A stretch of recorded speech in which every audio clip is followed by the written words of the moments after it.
Le Paris Audio Vidéo Show vient de se terminer, dans lequel nous avons présenté le Smith Realizer A16SE. Ça a été un très beau succès. Nous avons eu beaucoup d'écoutes. Les gens sont arrivés en étant parfois sceptiques, en se disant mais qu'est-ce que c'est que cette histoire? Écouter du son sur deux enceintes, comment ça peut marcher? Et puis en fait, après avoir écouté, il y en a beaucoup quand même qui ont dit bah c'est bluffant, ça c'est incroyable. Comment vous pouvez faire ça? Ça c'est incroyable, du son qui vient de derrière.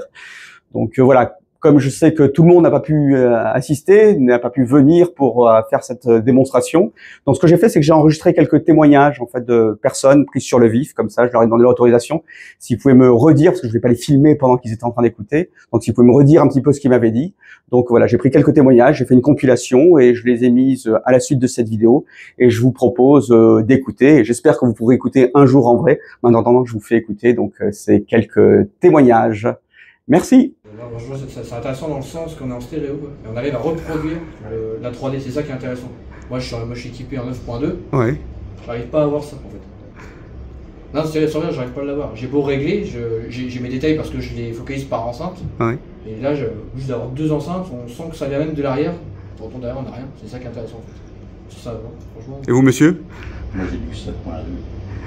Bon, c'est bien aussi. Hein. Ah oui, c'est bien le 7.2. Là, vous avez l'Atmos, vous avez vu les effets de hauteur en plus, voilà, au plafond. Ah oui, non, mais on sent que. Enfin, il y a le rendu Atmos, il n'y a pas d'enceinte Atmos là. Sur le... On lit l'enceinte Atmos, mais en stéréo. Non, mais ce qui est bizarre, c'est quand le son, il n'y a pas d'enceinte derrière Et on entend quand même. Et encore, la pièce, c'est pas adapté pour ça en plus. Bah non. C'est ça qui est intéressant, franchement. Non, On voit l'évolution. c'est bien fait.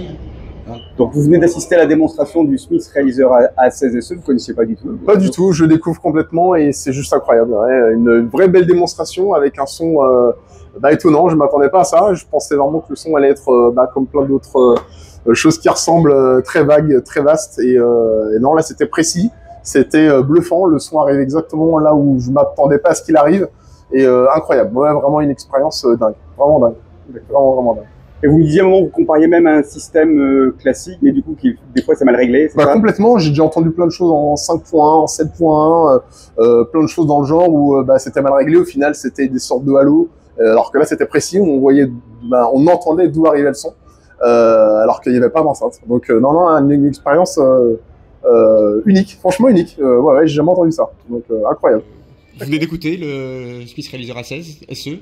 Voilà, c'est vraiment impressionnant au niveau du rendu et puis de la spatialisation. D'accord. La manière dont le son il circule, c'est vachement impressionnant du côté droite et gauche. C'est vraiment très impressionnant. Par exemple, d'être dans un cinéma, vraiment dans un cinéma. C'est très très bien. C'est très bien. Ouais. Bon. Super. Merci. Donc, vous venez d'écouter l'aperture audio XD, vous me parlez de la précision du son. Exactement, je trouvais que on a écouté le Gravity et je trouve la précision dans les voix hyper intéressante. On n'a pas du tout, la voix qu'elle vienne de devant ou de derrière, elle a la même qualité en fait. En sachant que les enceintes viennent de devant et que on a l'impression que le son passe par derrière, il y a quand même une qualité de son et de précision qui est assez bluffante pour deux enceintes devant alors que le son passe derrière. Et c'est vrai qu'on en parlait avec mon collègue, on a été aussi surpris avec l'avion qui passe le côté dessus. Il y a vraiment une représentation immersive du son, alors que pourtant on n'a pas d'enceinte ni au-dessus ni en dessous. Et le Dune est assez impressionnant de par le fait que l'ambiance, l'immersion, on n'a pas une impression de devant c'est propre et derrière un peu fouillis. Il y a vraiment une osmose en fait entre toutes les sources sonores à 360 degrés. Et du coup le traitement est quand même assez balèze pour réussir à donner cette impression de devant, derrière, droite, gauche, au-dessus, en dessous, avec une de enceintes à l'avant. Vous avez déjà entendu quelque chose de similaire? Enfin, je sais pas. Ou... Alors similaire oui, mais avec beaucoup plus d'enceintes. Épaté par le son, par le rendu. Je pensais pas ça possible avec juste deux enceintes. Incroyable. D'accord. Incroyable.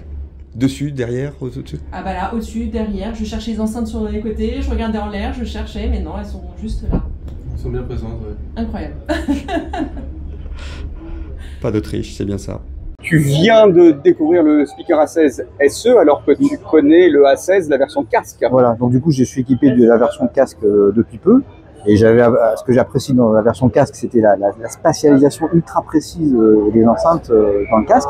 Et là j'ai été bluffé parce que j'ai retrouvé la même sensation lors de la démonstration avec deux enceintes seulement, donc pas avec le dispositif sur les oreilles, donc un confort absolu, deux enceintes et une spatialisation avec les sons qui viennent en Atmos au-dessus de la tête, de derrière, c'est quand même bluffant de voir d'entendre des sons qui viennent on se retourne pour voir, il y a une enceinte cachée, on se dit, c'est vraiment impressionnant d'avoir avec 2 enceintes seulement, de reproduire une salle de cinéma complète chez soi, comme ça. Vraiment bluffant. Moi, je suis vraiment bluffé. Ça fait envie aussi.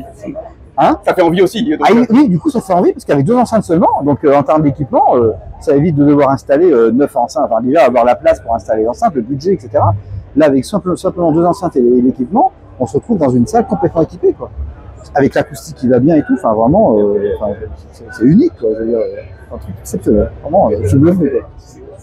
Bientôt l'upgrade, donc peut-être. Et là, du coup, je vais rejoindre. Alors, le problème, c'est qu'après, il y a combien de personnes peuvent en profiter. Donc, c'est vrai qu'aujourd'hui, avec le casque, on peut en mettre deux personnes. Là, on peut mettre du coup un peu plus de personnes. Oui. Donc, ça peut être super intéressant pour quelqu'un qui voudrait installer dans sa salle et faire profiter à tout le monde un peu du dispositif. Dans le salon. Voilà. Sans saler. C'est ça, exactement. Non, vraiment impressionnant, bluffant.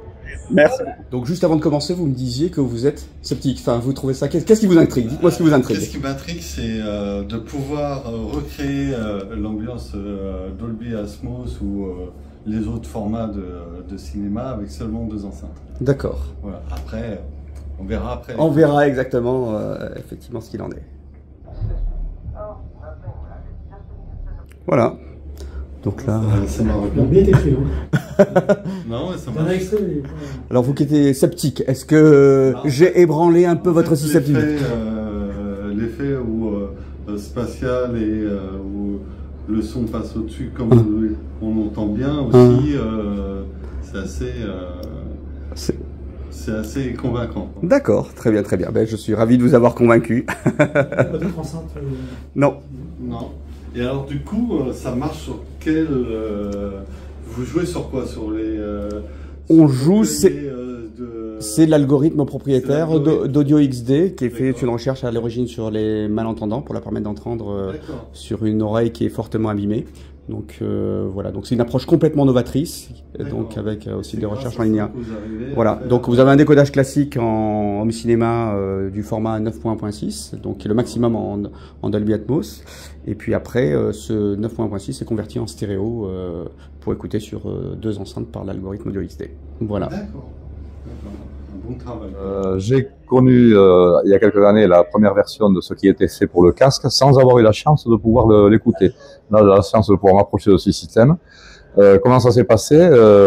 Il y a heureusement, je le disais en plaisantant, mais c'est sérieux un petit peu quand même, heureusement qu'il y a une chaise pour assister à cette démonstration parce que elle est bluffante, elle est renversante.